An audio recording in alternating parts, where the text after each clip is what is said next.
We're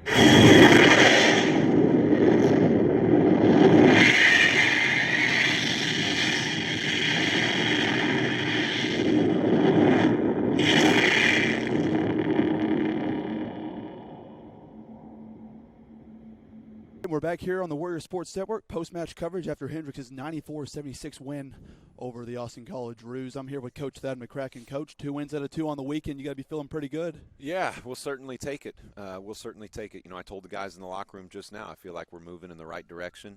You know, starting to click a little bit better offensively. You know, we're battling defensively. We've just got a few things to continue to clean up. Yeah, certainly happy with the 2 wins, but by no means satisfied. No, absolutely.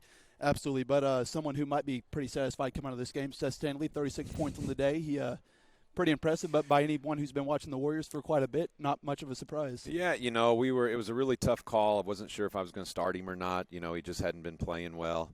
But seriously, you know, Seth and I we talked this morning, and, you know, I told him, I said, hey, today's the day. You know, but the beauty of it is we got 2 wins without him having to score his typical 36 points and you know, being the player that he is. So, you know, I think that's something for us to hang our hat on, that we can get wins when he is suffocated and he's not at his typical self. But I had a feeling today the lid would come off for him, and you know, sure enough, it did. Well, you know, to echo what you were saying about your squad's depth, you know, playing 2 games in the span of 24 hours is going to be tough on any team, but I thought you got some really good contributions today from the younger members of your squad, including Darvis Raspberry Jr., Jackson Parks, Tyler Dyflaw for sure. Yeah, those guys in that second unit, you know, they give us a spark off the bench. They come in, they play with a lot of energy, you know, and they're a little bit different look. You know, Darvis and Tyler, aren't the same as Alex and Carl, so they give us a little bit different dynamic there off the bench. You know, I thought Colton McMullen came in and gave us great minutes. You know, he's not a point guard, but he came in and played the one for us and gave us great minutes there with Johnny and Jay in foul trouble. So, yeah, I thought this was a total team effort. I'm happy to see how balanced the box score is. You know, Seth broke free, but we were still going to be probably on the winning side even if he didn't. Oh, no doubt. I mean, shooting 47% from behind the arc is always going to help. So, you know, 3 games to start out the season on the home floor. Now we go to Marietta, Ohio, going to face a really good Whittington squad and Wittenberg as well. So what's the key now for this senior-laden Warrior squad going on the road now? Yeah, I think the key is just make sure we stay hungry, you know, make sure we're not satisfied. Don't get me wrong. We're thrilled to be 3-0, you know, but we this is not the end goal.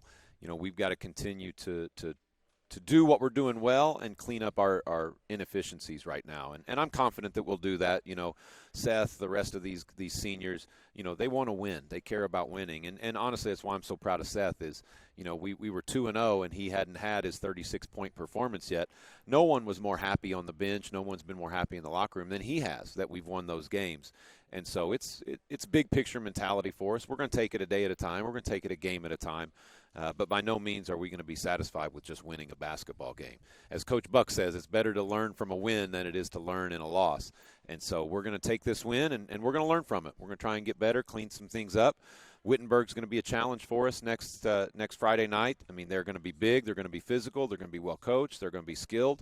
We're going to have our hands full. So we got to be prepared for that.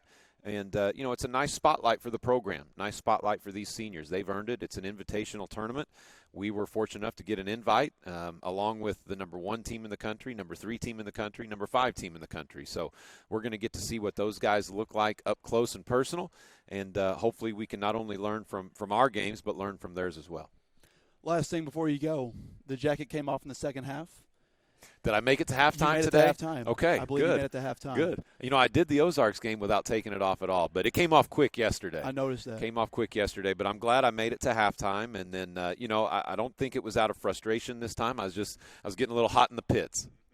Hey, that's right. You got to be comfortable, right? That's right. And I got to tell you, I saw your stare at the end of the game. You gave one of your intimidating stares, and I think you're right up there with Coach Buck in terms of that stare game. Hey, I'll take that as a compliment. I got to work on the vein game up there in the forehead, but I'll take that as a compliment. Well, you got the style game for sure. Coach, thanks for joining us. Hey, thank you, Sandy.